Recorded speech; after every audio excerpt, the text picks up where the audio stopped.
Welcome back. The federal government today directed Unity colleges to adopt what it calls the e-curriculum for senior secondary school education as part of reforms to strengthen the quality of education in the country. Our correspondent, Gloria Mezioke, reports that this directive was handed down in Abuja, Nigeria's capital city, by the Minister of State for Education, Mr. Nyesom Wike. For those who've been asking, how does it work?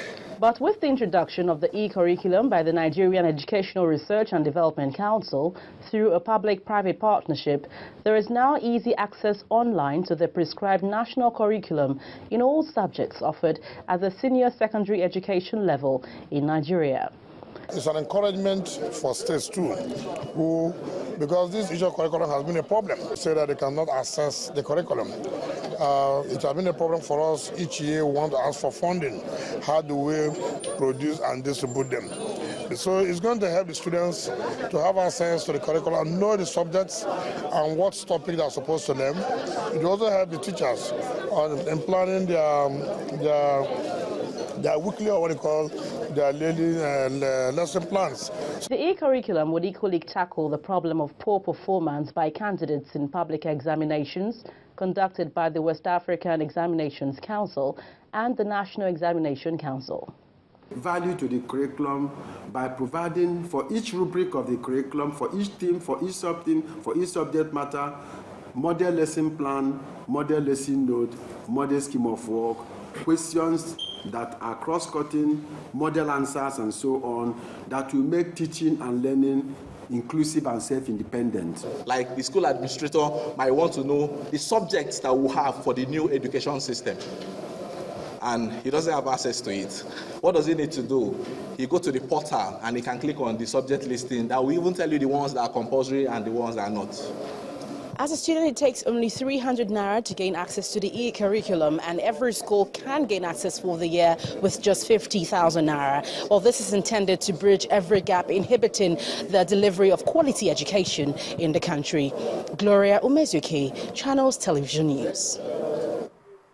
The acting chairman of the Federal Inland Revenue Service, Mr. Kabir Mashi, has appealed to heads of ministries, departments and agencies to insist that contractors present their tax identification numbers before they are awarded contracts.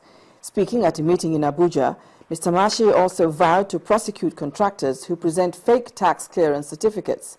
According to him, sanitizing the nation's public and private sector remains key to the attainment of increased revenue generation for the country.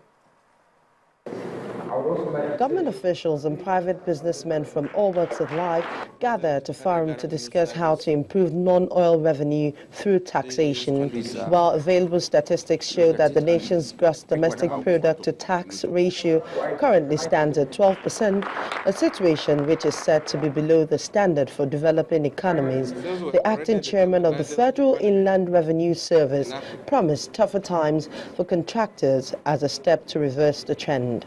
Let me appeal to MDAs and taxpayers that there is a need for you to ensure that any person you are giving contract or you are patronizing, that person has tax identification number. We are collaborating with civilian and customs to ensure that without tin, you cannot move, you cannot conduct any business. Done with contractors seeking for business opportunities from ministries, departments and agencies, the Revenue Agency also announced plans to beam its searchlight on those who present fake tax clearance certificates. We have a means of checking at shortest notice if you send to our office TCC whether it is genuine or fake. If we find out that the TCC is fake, you stand the risk of being prosecuted and would publicize it. While government officials promise to support policies that will enhance better tax revenues, they appeal for more sensitization to enable Nigerians meet up with their tax obligations. They suggested that the campaign begin with the people at the grassroots. We have observed with concern that a large number of taxpayers lack proper understanding of the vital role which FIRS plays in national development and it is therefore our obligations as taxpayers to support FIRS in the effective discharge of its mandate of collecting and accounting for all tax revenues. The political, economic, and social development of a nation depends on the amount of revenue generated for the provision of infrastructure. Officials of the Federal Inland Revenue Service promised an increased revenue from the tax system to ensure provision of infrastructure by the government. First Bank.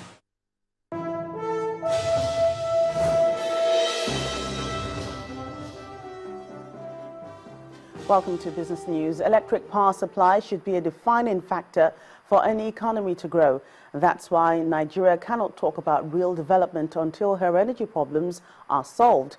This is coming from the governor of Lagos State, Babatunde Fashola, who was a guest on our Business Morning program today. Governor Fashola gave an example of street lights put up by the state government, which he says have successfully rekindled the nighttime economy in the state. We realized that by the privatization policy in the power sector, government was taking a back seat. But as I said, as the host state to some of the distribution assets and the discos, we became then the local and municipal regulators, and we were ready to assist in whatever way they thought was necessary. Now, why did we make that decision? First is that by installing streetlights alone in Lagos over the last 7 years, we re-energized a night economy that had literally died.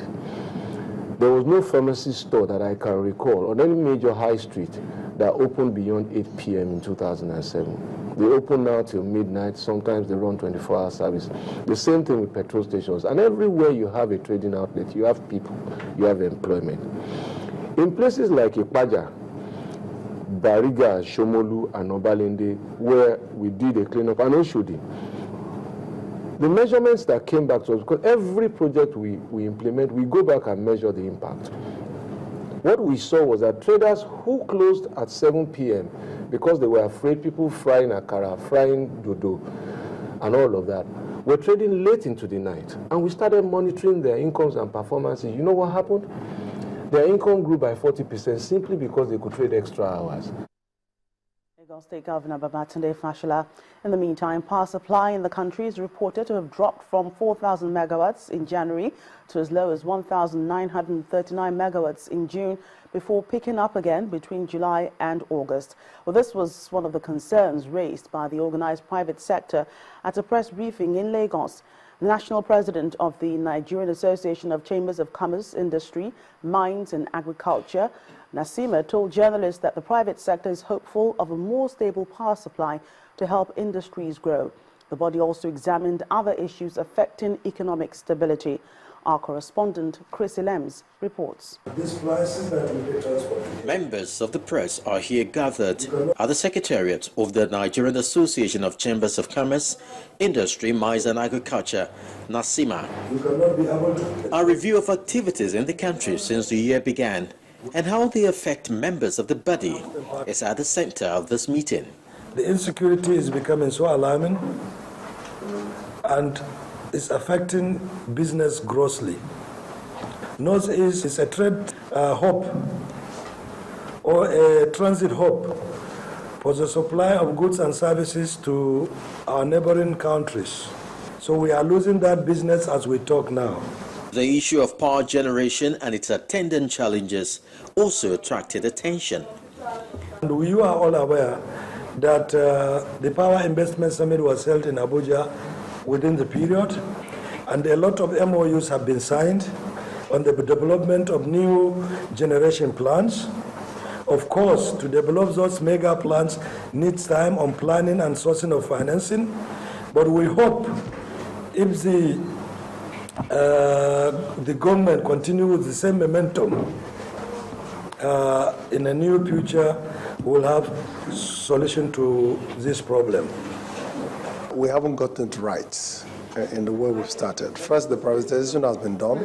But those who got this privatization, to their advantage, to get these discos and the gencos and all of these services done, I don't think did their maths in a way to be able to look at service as the first option.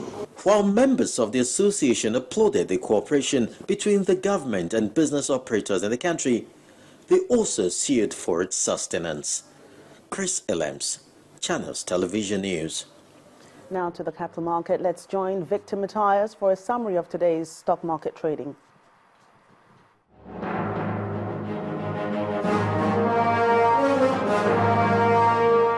Hello and welcome to the Stock Market Report. The bears maintained their grip on the Nigeria equities market as key indicators dropped by the same percentage points as yesterday on the back of price losses recorded by some market movers. With a 25 naira drop in share price, Ashley led the Lagarde's table and is followed by 40 Oil and Lafarge Waco with price drops of 2 naira 99 kobo and 1 naira 25 kobo respectively. On the other hand, the price appreciators for the day all had gains less than 1 naira each. Transcorp was the highest contributor to market turnover, churning out 91.44 million units. It's followed by Sky and Sterling Banks. With a 0.32% drop, the all-share index now stands at 41,264.65 with a market capitalization of 13.62 trillion naira. When the closing bell rang, investors had exchanged 296.09 million units of shares for a 6.48 billion naira value in over 6,000 deals. That's it on the Stock Market Report. I'm Victor Matthias. Thank you, Victor. That's it on business news. On the news at 10, we'll leave you with those global markets before Bimbo returns with the rest of the news.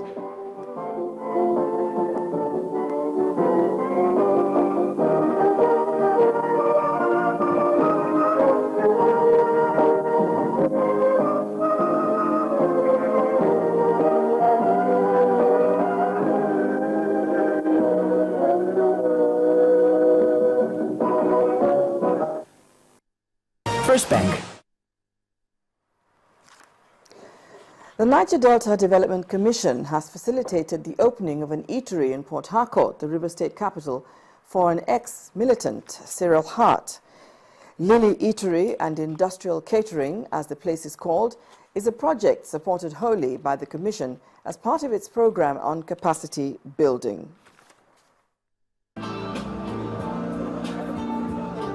Eateries are seen across the country at regular sites, but this one, located at Rumola, a popular area in Port Harcourt, has an interesting story around it.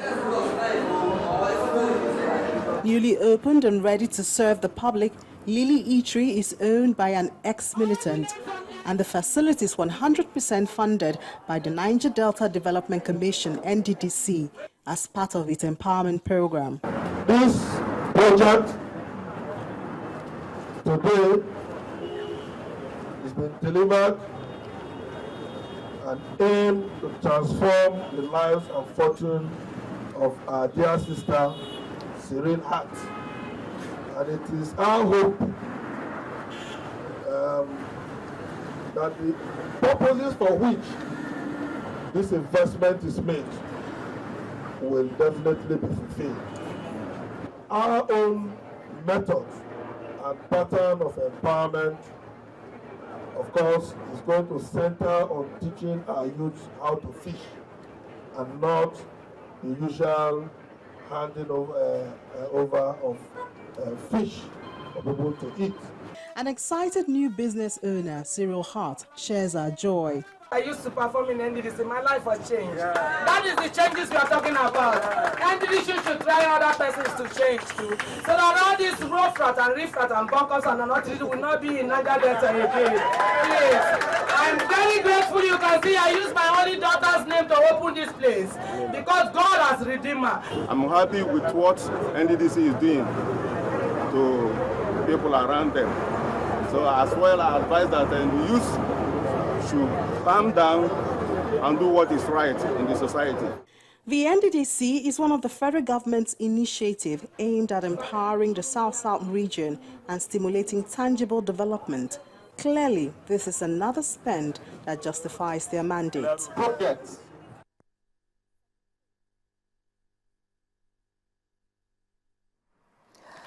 Well, there seem to be conflicting reports about the takeover of Bama town by Boko Haram. While some reports say that Bama was taken over early today, the Borno state government denies the full takeover, saying the city has not fallen into the hands of terrorists. The state government assured that the military is currently battling to contain the terrorists and the attacks are being repelled. The latest onslaught on Bama by the Boko Haram sect is seen as another move to add the town to its earlier conquest of Goza town, where the sect is said to have hoisted its flag and declared it as part of an Islamic caliphate. Well, still ahead on the news at 10, the House of Representatives wades into the crisis rocking Nigerian football as the threat of a FIFA ban looms. That's on Sports News. To stay with us.